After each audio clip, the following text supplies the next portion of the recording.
Hey, what's going on everybody? This is Rob from Nemesis Reptiles and welcome to my channel. This is going to be a step-by-step video of how I built the bioactive vivarium behind me, and this is currently the home to a group of 5 mint terribilis poison dart frogs.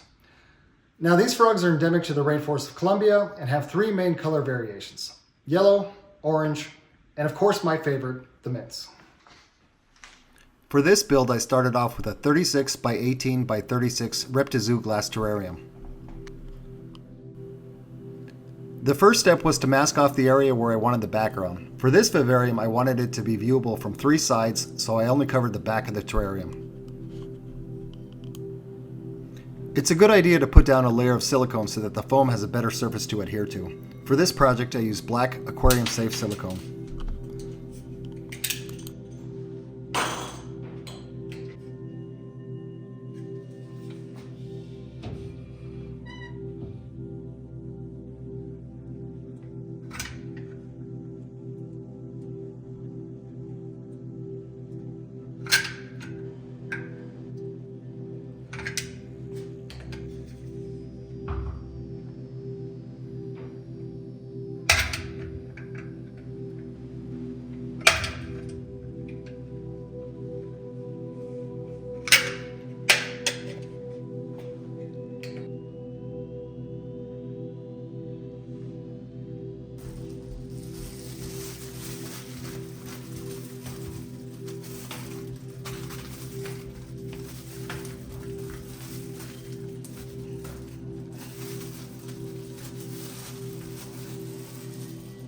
As soon as you are done applying the silicone, you can remove the masking tape.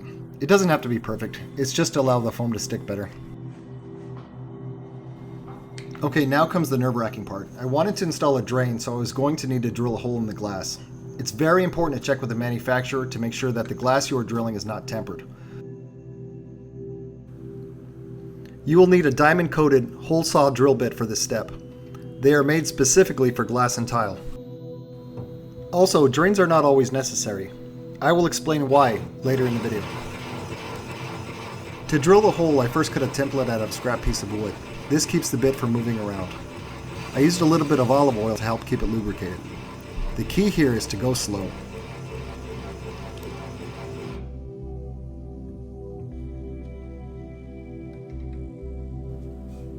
The key to drilling a hole in glass successfully is patience.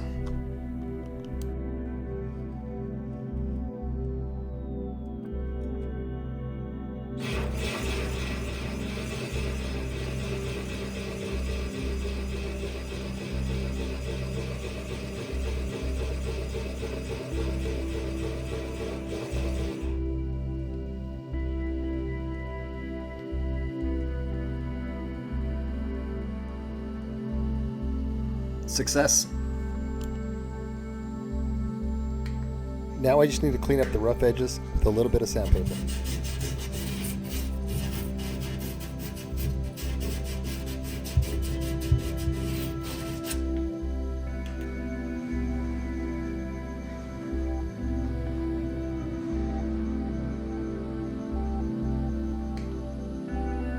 Time to test fit the drain.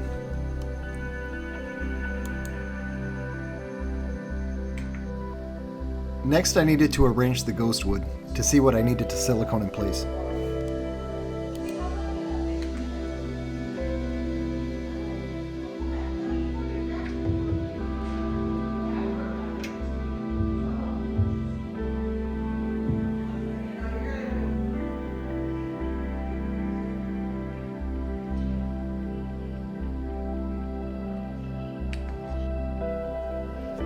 Okay, time to apply the foam.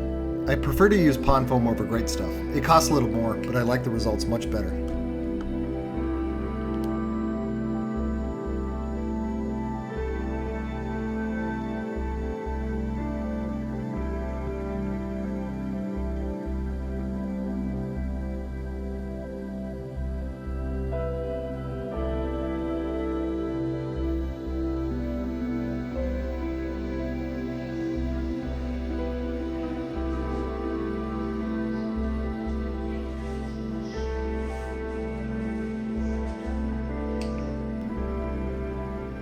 Once the foam has dried, it can be carved. I usually just use a steak knife for this. It doesn't need to be perfect, you just need to rough it up and get rid of the smooth parts.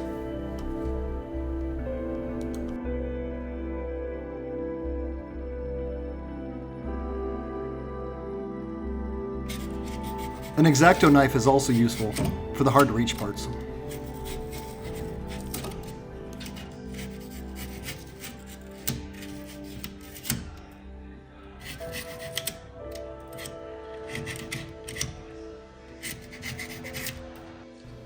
I like to use a little sandpaper as well.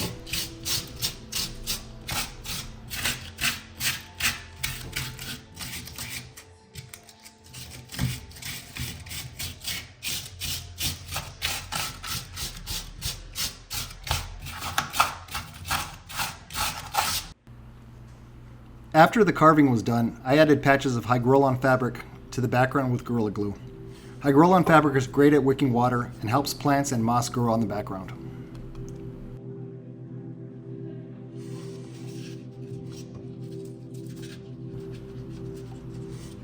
Now with the Hygrolon attached, I was ready to begin applying the peat moss. For this step, I like to use Titebond 3. Silicone can also be used, but after trying both methods, I prefer using the Titebond. Make sure you use the Titebond 3 as it is waterproof. This is very important. If you use Titebond 1 or 2, you will end up with a mess and have to start over.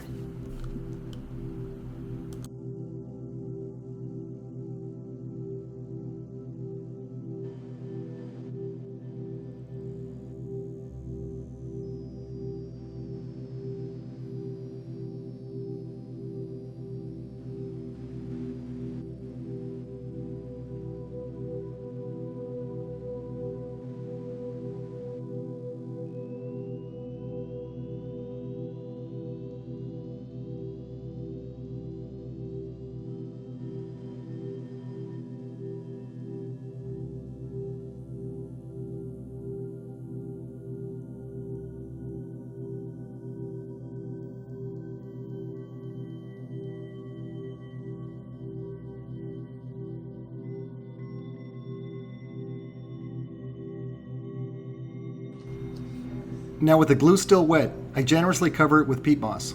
Cocoa fiber can also be used, but I usually just use peat moss.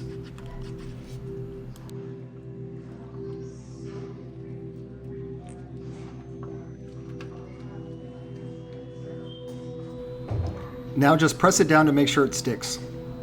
This is a very messy process.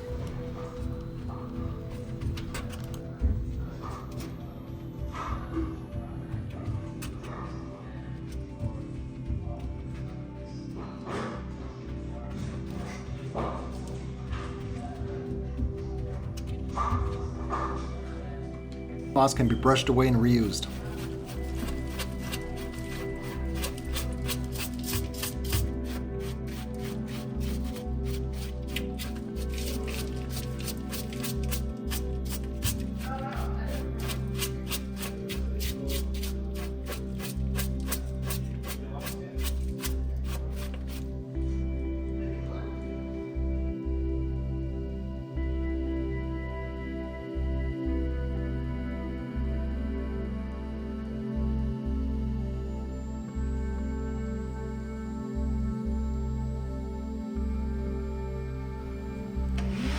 I like to use a vacuum to remove the excess peat moss. This way, you can see if there are any bare spots.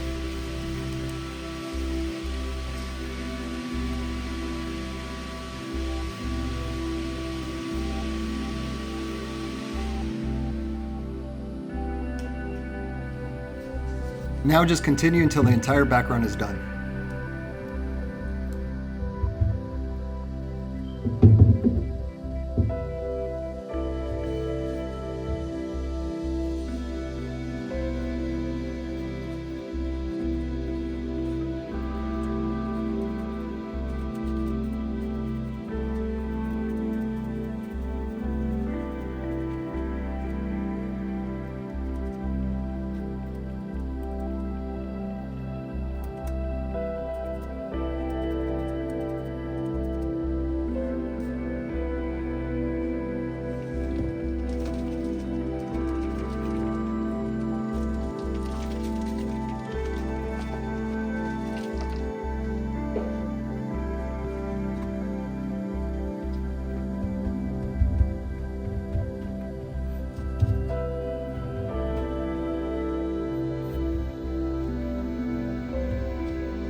Okay, time to get started on the pond. This was my first attempt at a water feature, and I needed the pond to drain into the false bottom. So I cut a length of PVC pipe in half and siliconed it to the bottom glass. Each piece of PVC also has a small plastic grade epoxy on it. I used various sizes of slate rock and siliconed them in place. From here, I just kept stacking the slate until I was happy with the shape and height of the pond. Next, I added some pond foam to the top of the pond to create a ledge.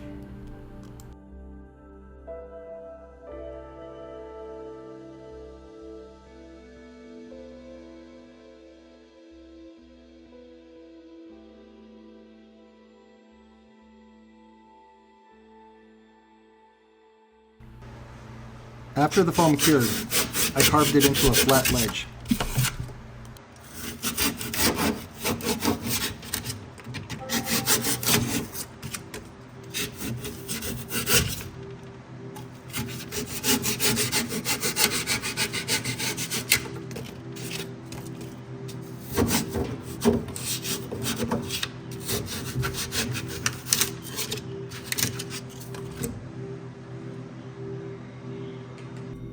Then I used some sandpaper to smooth it out.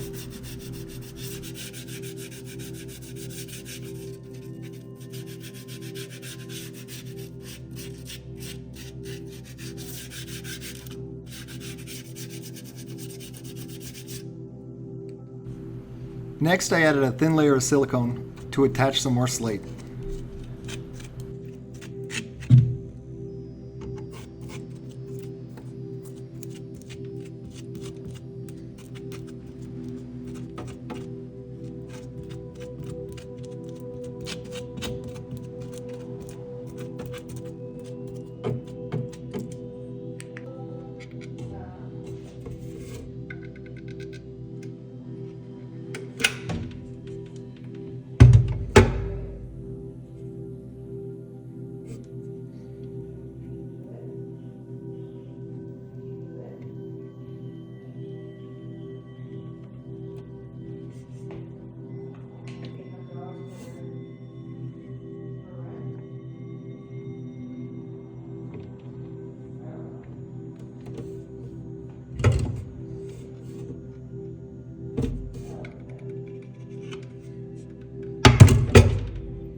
With the silicone still wet, I added a little more peat moss.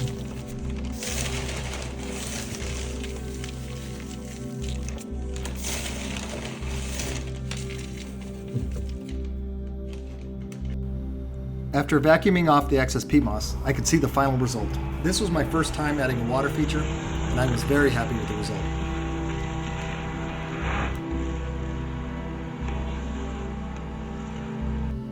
Now, because I had installed a drain, the excess water would automatically drain and prevent the water level from getting too high.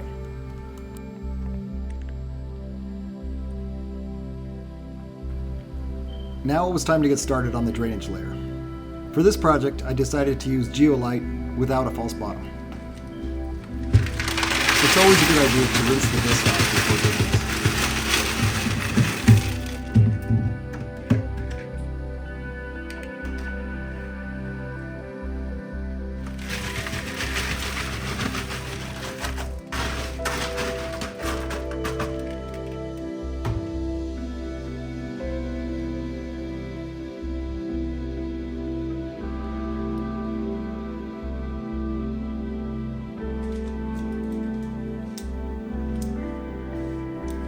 I added water to test out the drain.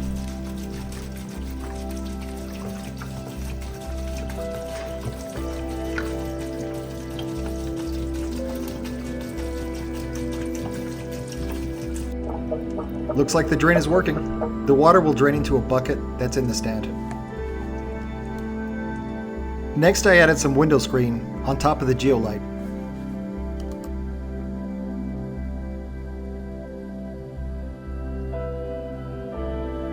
I like to add a little sphagnum moss to the edges. This helps to prevent the substrate from getting into the drainage layer.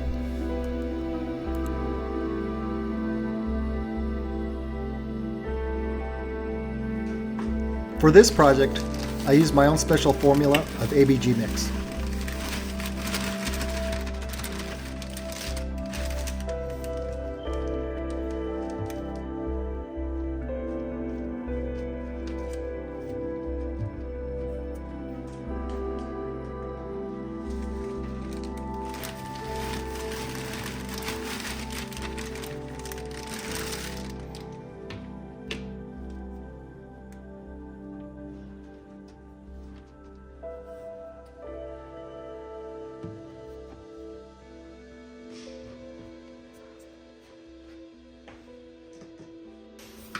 Now it's time to spray everything down. A pump sprayer works great for this.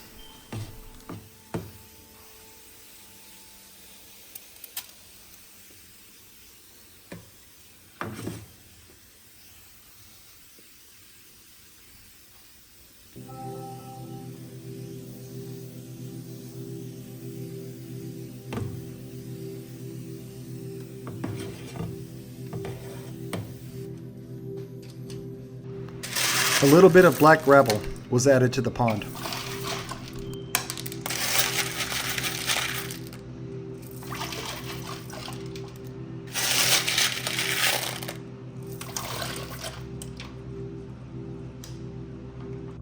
I finished it off with a little bit of duckweed.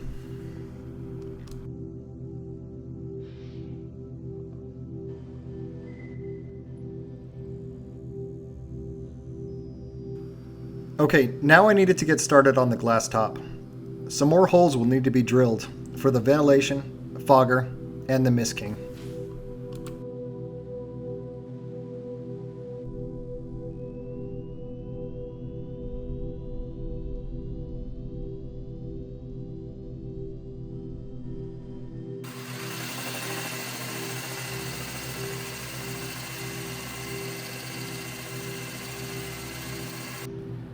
I fabricated the vents myself out of some curtain grommets and some screen from a splatter guard. I'm sure you could also find vents on Amazon. I attached the vents with a little clear silicone. Now to test the fogger.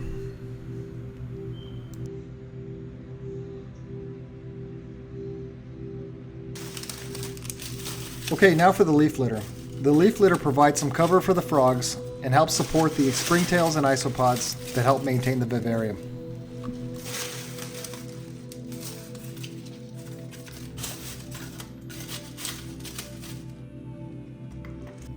Here it is with the plants added. We are almost done.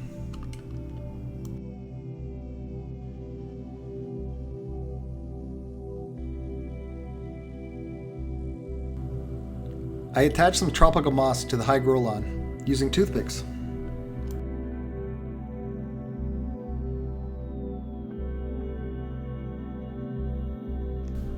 I chose dwarf white isopods for this build.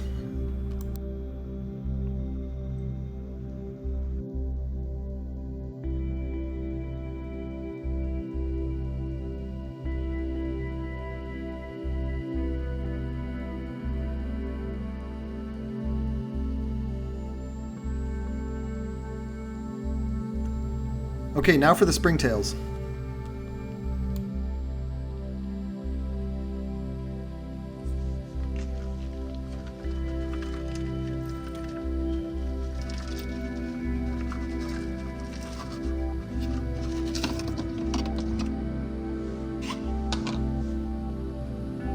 Everything is looking good.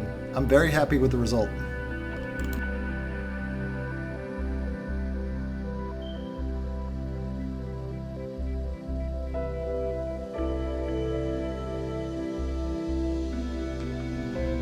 Finally, I can add the frogs to their new home. And And here's my beautiful granddaughter feeding fruit flies.